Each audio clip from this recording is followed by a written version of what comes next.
E eu tô hoje em outro cenário, eu tô com a câmera frontal do meu celular, então vocês vão ver que a qualidade está diferente. Eu quero saber a opinião de vocês, que eu quero tentar gravar mais conteúdo para vocês, então isso me ajudaria. Se vocês acharam que não ficou tão ruim assim, vocês comentam aqui, vocês me digam se preferem mais vídeo, se preferem um vídeo de uma qualidade um pouco melhor, comentem aqui, já comentem que tema que vocês querem que eu fale e vamos lá. As pessoas se assustam muito quando eu digo que o objetivo da análise não é a cura, não é alívio de sofrimento, não é te dar conselho e nem te dizer o que fazer da sua vida. Bom, mas então, qual é o objetivo? O objetivo é o conhecimento da sua dinâmica inconsciente. É poder olhar aí como revirar o baú, chacoalhar e poder ver quem você é. E entender que não dá pra gente pegar partes que você não gosta e jogar fora e desprezar e não gostar, né? Mas entender o que a gente vai fazer com elas. Quem é você? Porque quando a gente consegue entender, as ferramentas que a gente tem, quem a gente é, a gente vai expandindo a nossa capacidade de pensar. E isso vai aproximando você de você mesmo. Parece muito pouco, né? Parece que quando eu falo de alívio de sofrimento ou de cura é muito melhor. Mas a gente precisa entender que a angústia, a dor ou sintoma, ele vai surgir exatamente pelo movimento contrário disso. É quando aquilo é um sofrimento tão grande que a nossa mente vai precisar esconder. Ou quando aquilo é tão difícil de pensar que a gente não tá conseguindo pensar. Quando tem algo desconfortável. Essas mágoas, esses problemas escondidos, essas sujeiras que a gente vai tendo dentro da gente, elas vão causando confusão, elas vão causando tensões. E isso precisa aparecer, porque é como se o nosso inconsciente falasse: ô queridinho, você acha que eu esqueci daquele problema? Não. Vai lá, tem aquele negócio ali, resolve.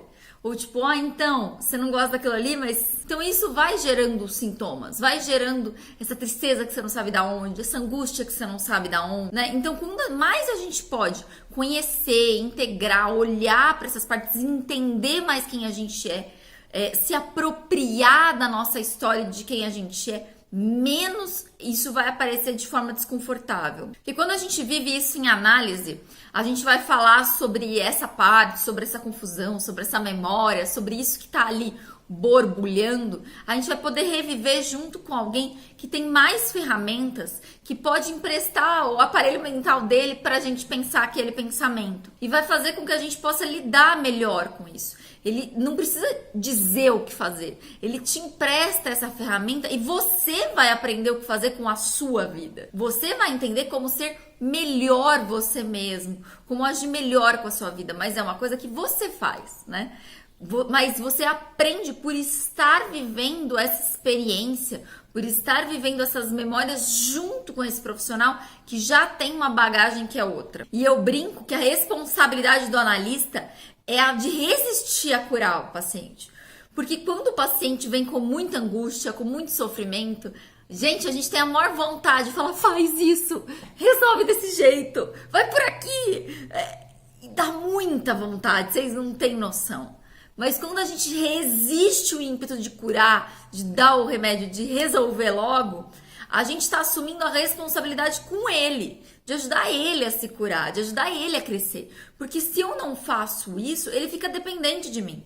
Próxima vez que ele tiver um problema, ele vai precisar que eu resolva para ele. Ele não vai ter crescido, ele não vai ter aprendido. Eu vou ser essa pessoa que ele busca atrás dessa chave para resolver.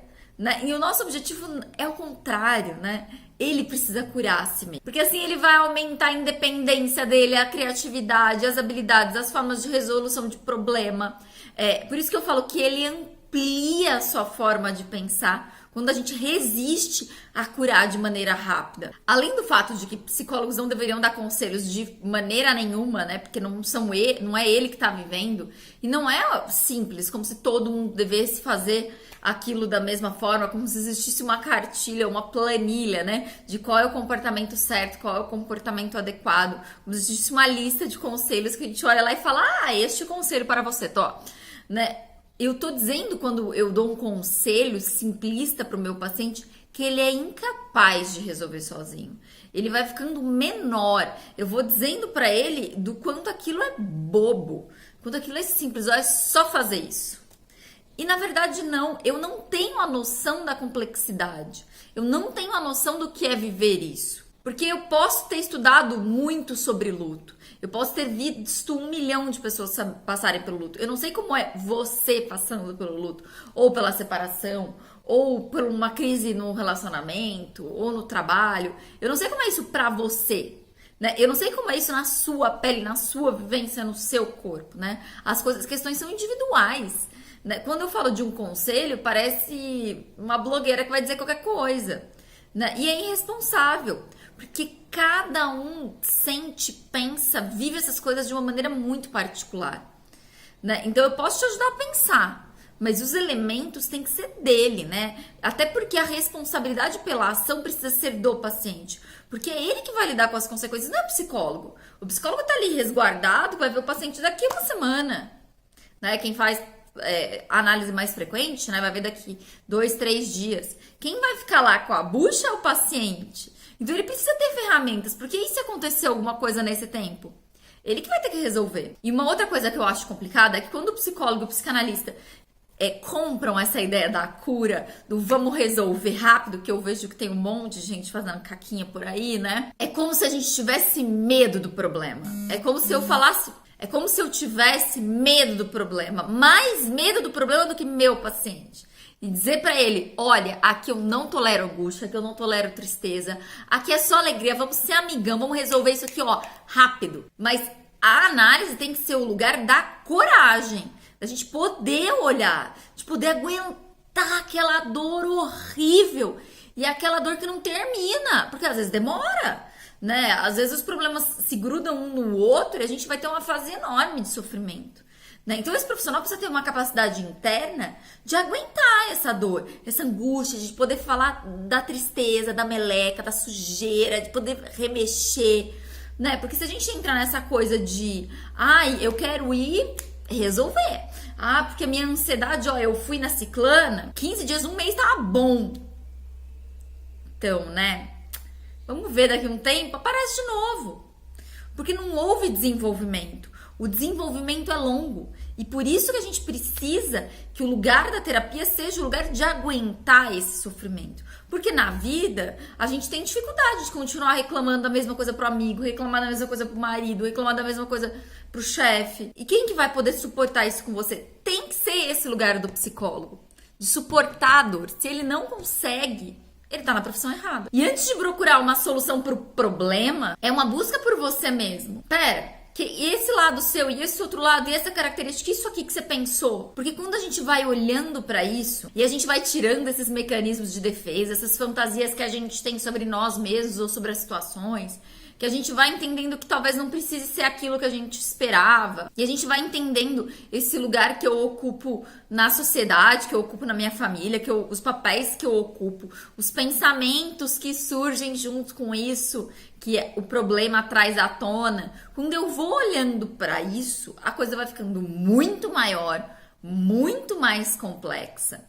E isso é importante, porque às vezes a pessoa fala assim, ai Camila, mas você vai ficar falando, olhando pro passado, olhando para um monte de coisa e não chega logo a uma conclusão. A gente não precisa chegar a uma conclusão. A gente precisa saber ter uma estrutura mais forte. Porque quanto mais eu vou sabendo quem eu sou, é como se fosse uma casa construída com mais estrutura, né? Vai botar umas barras de ferro, assim, ó, que aí pode passar o furacão, o tsunami que a gente tá aguentando aqui. A gente lida com isso. Eu sei se eu precisar me mover, para que lado eu vou. Eu sei que ferramentas eu tenho, como é que eu vou agilizar aqui a coisa, né? Essa solução simples, ela é rasa, ela é boba. Então percebe que no fim é um processo mais duro. Porque enquanto eu tô lá e eu topo com o meu paciente, a gente vai curar, a gente não vai falar do problema, a gente não vai falar da dor, vamos resolver rapidão. Eu tô junto com o meu olhar de ai como eu sou incrível, ai como eu sou maravilhosa, a culpa é do amiguinho, eu sempre sou incrível. Quando a gente vai fazer terapia de verdade, a gente vai falar, ixi, mas a culpa era minha, hein? Nossa, eu não sou tão bom quanto eu imaginava. Nossa, tem esse outro problema que eu tinha esquecido. Nossa, olha aqui essa sujeira. Ixi, olha aqui que eu esqueci aqui atrás do armário. Olha essa bagunça, olha... Então é duro olhar, e eu falo que é essa queda da onipotência, a gente fala, nossa, eu dou conta de tudo, eu sou muito foda. Quando a gente começa se dar conta disso, que o tamanho é outro, que a potência é outra, isso é muito duro. Porque o contrário disso, a gente precisa entender que é o delírio. Que quanto mais você ir lá e resolver de qualquer jeito e achar que resolveu, e for falando assim, nossa, eu sou muito bom. E aí você resolve um outro problema de um jeito simples, né? Tipo o coach, que vai lá, produtividade ninja. E aí é um delírio. Porque você vai criando uma fantasia de você 20 vezes maior. Você não consegue ver a realidade. Pera, esse é o problema, este sou eu. Não. A gente vai vivendo cada vez mais na fantasia. A gente vai cada vez mais estar distante. E isso cria problemas. Porque a hora que a realidade aparecer, e meu querido, ela sempre aparece, aí a gente não tem o que fazer. Aí a gente vai cair pra valer. Porque aí a gente vai entender que tudo aquilo que a gente estava acreditando, que estava resolvendo, que estava feliz, era falso. Um exemplo que eu gosto de dar é, sabe quando a gente está contando uma história triste, uma coisa muito horrível que aconteceu, e a gente conta num tom divertido, ou a gente quer fazer o outro rir com isso, ou a gente desdenha, a gente tira sarro, e aí fica até esquisito, e aí você se dá conta de que, tipo, pera, mas não era engraçado, não era pra eu estar fazendo essa piada. E a gente meio que cai a ficha assim, fica assim, tá esquisito. É como se a gente fosse contando a nossa vida toda desse jeito. Como se o tom emocional, a coerência, a fantasia, o que a gente pensa pelas coisas, o que a gente sentiu, ficasse meio bagunçado. E a hora que a gente vai falando isso em terapia, a gente vai percebendo essas falhas e vai podendo corrigir, vai podendo entender, você vai conseguir olhar com as ferramentas novas que você tem, momentos que antes você não tinha. Você vai estar conseguindo, com a ajuda, né, e com mais ferramentas, olhar para momentos da sua vida que você não tinha. Você precisou lidar daquele jeito mesmo, que foi o que deu para ter feito naquela hora.